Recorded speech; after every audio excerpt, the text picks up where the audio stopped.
Hello दोस्तों, welcome back. मैं हूँ सुनीता और मेरे चैनल पे हर दिन की तरह आप सबका स्वागत है। आज मैं बहुत सारा टिप देने वाली हूँ जो कि किचन का काम आसान कर देगा और थोड़ा सा होने से भी गैस की भी बचत होगी। आप पूरा वीडियो को देखते रहिए। अगर स्किप करोगे ना तो बहुत कुछ मिस हो जाने वाला है, इसलिए कहती हूँ स्किप ना करें।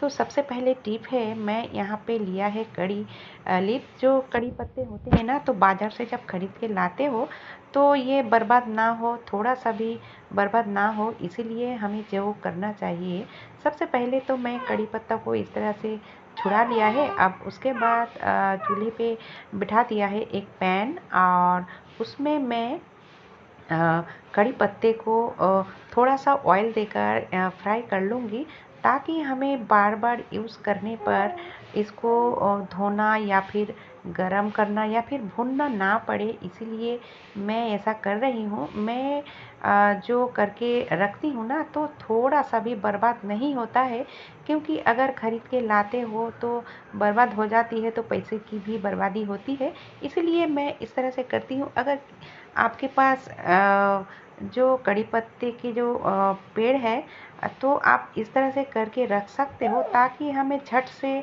इसको यूज़ कर सकूं, क्योंकि ये बहुत सारा खाने में इस्तेमाल होता है, जैसे कि चने में डालते हैं, या फिर जो चटपटी बनाते हैं उसमें भी डालते हैं, या फिर साउथ इंडियन खाने में तो बहुत सारा यूज़ किया जाता है। तो इस तरह से अगर आप फ्राई करके रखते हो ना और कंटेनर में रख देते हो, अगर ये आप फ्रिज में रखते हो तो बहुत दिन तक अच्छा रहता है। और ये अगर फ्रिज में ना भी रखो ना, तो 2 महीने ये बाहर ही अच्छा रहेगा, ये ज़रा सा भी बर्बाद नहीं होगा। आप इस तरह से करके रख सकते हो और झट से इसका यूज़ भी कर सकते हो। दोस्तों, बहुत ही बढ़िया टिप है। चलिए बढ़ते हैं टिप नंबर 2 की तरफ। तो यहाँ पे मैं रीयूज़ करूँगी, यानी कि जो वेस्ट ब्रश है ना, तो हम सब फेंक देते हैं, लेकिन इसी ब्रश से हम काम को इतना आसान कर सकते हैं कि आप सोच भी नहीं सकते। जिस काम में हमें बहुत तकलीफ़ होता था या फिर डर लगता था कि जिस काम को देख कर ना उसी काम को हम दौड़ दौड़ के करने लगेंगे। तो सबसे पहले मैंने ब्रश की इस तरफ स्क्रबर को सेट कर दिया रबर बैंड की मदद से। अब देखिए, कोई भी ग्लासेस हो या फिर कोई भी ऐसा बर्तन है जो हमें क्लीन करने में असुविधाएं होती है, तो उसी बर्तन को हम बहुत ही आसानी से क्लीन कर सकते हैं। जैसे कि आप देख सकते हो, इस तरह से मैंने स्क्रबर में विम बार लगा दिया, या फिर कोई भी आप लिक्विड दे सकते हो। देकर इस तरह से आप क्लीन करोगे ना, तो बहुत ही आसान तरीके से, बहुत ही अच्छे तरीके से ये क्लीन हो जाता है। और ये सिर्फ कांच की बर्तन के लिए नहीं, कोई भी बर्तन आप इस तरह से क्लीन कर सकते हो जहाँ पे हमारी उंगलियां नहीं पहुँचती है, तो उसी बर्तन को हम अच्छे से क्लीन कर सकते हैं। बहुत ही यूज़फुल टिप है। अगर आप पहले से जानते हो तो कोई बात नहीं, लेकिन जो नई गृहिणी है ना, उनके लिए बहुत ही हेल्पफुल हो सकती है ये टिप।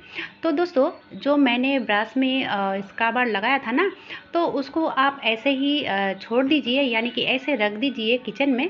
जब आपका ज़रूरत पड़े ना, तो इस तरह से आप उठा लीजिए और काम कीजिए। चलिए अब बढ़ते हैं अगली टिप की तरफ। तो यहाँ पे मैं चिकन पकौड़ा करूँगी।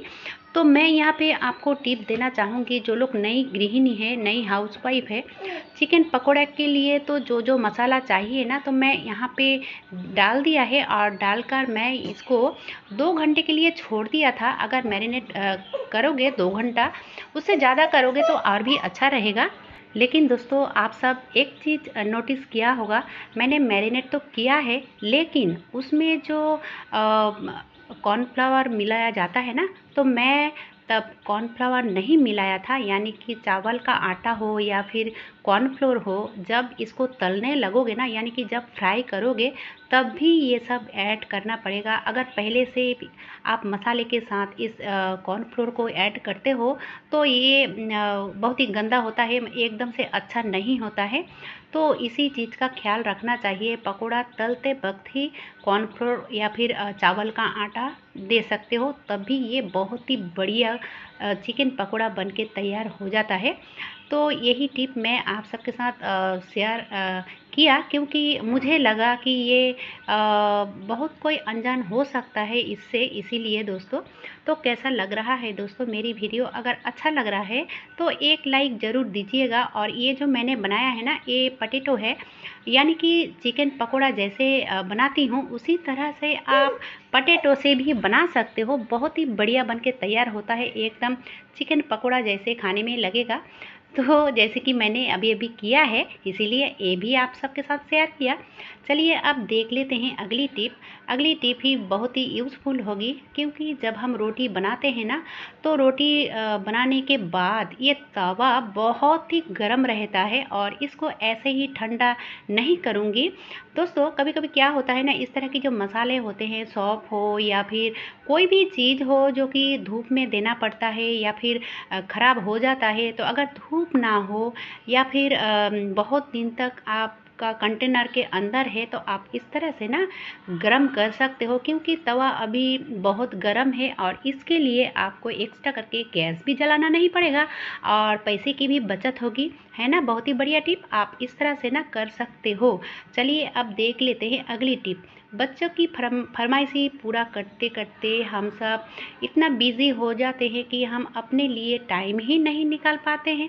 जैसे कि पूरियाँ, अगर गोल गोल पूरियाँ करने लगे ना तो बहुत टाइम लग जाता है, लेकिन अगर हम इस तरह से पूरियाँ करते हैं, या फिर आलू की पराठे कहो, एक रोटी जैसा बेल लिया है और उसको मिडिल से कट कर लिया, और एक रोटी से 2 आलू के पराठे बन जाते हैं। आलू के पराठे या फिर पूरी, हम लोग तो पूरियाँ कहते हैं। तो इस तरह से अगर करोगे तो बहुत ही जल्दी हो जाता है। अब चलिए देख लेते हैं अगली टिप। अगली टिप भी बहुत ही बचत की ही होगी, क्योंकि बहुत ही मोटा है, यानी कि लेयर है।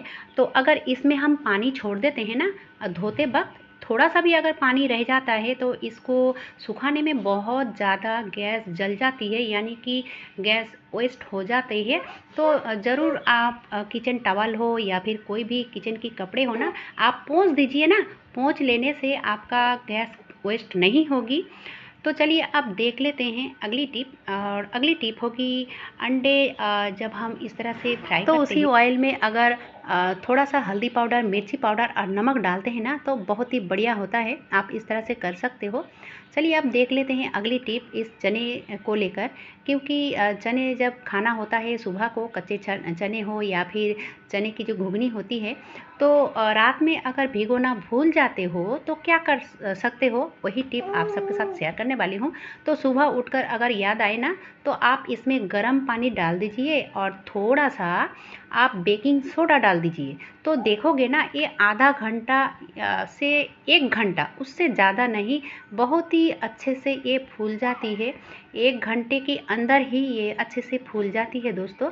अगर आप भूल जाओ ना किसी कारण से, तो आप इस तरह से ना इसको भिगो सकते हो। बहुत ही बढ़िया टिप है। तो आज का वीडियो कैसा लगा है दोस्तों? अगर ज़रा सा भी अच्छा लगा है ना, तो छोटा सा एक लाइक देकर चैनल को सब्सक्राइब करके रखिए, ताकि हर दिन की नोटिफिकेशन आप तक सबसे पहले पहुंच जाए। और ज़्यादा से ज़्यादा लोगों तक शेयर कीजिए मुझे सपोर्ट करने के लिए। आज के लिए बस इतना ही। Bye bye.